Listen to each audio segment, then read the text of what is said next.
we have given representations to the Prime Minister also, Home Minister also.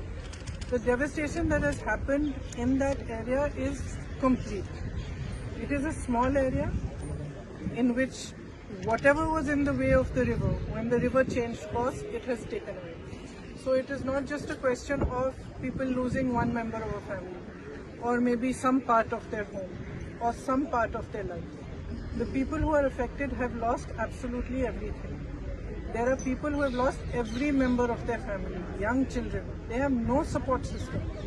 And in such circumstances, if the centre cannot step up, then it sends a very bad message to the entire country actually. And especially to the victims. The Prime Minister visited, he met the victims. I personally spoke to them, and even after he met them, they expressed that now he has come, maybe we will get some relief from the centre.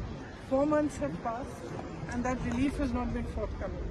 So I have appealed to the Home Minister and he's listened to us very kindly.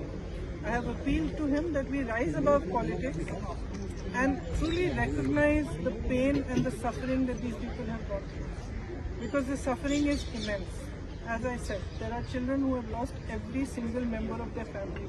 Who can they turn to if they cannot turn to Government of India, if they cannot turn for any help or assistance? Houses have been washed away. Everything has been washed away. So it is just on behalf of all the MPs of Kerala, it was our appeal to them that they should consider this very seriously and be more forthcoming with the relief so that these people can rebuild their lives.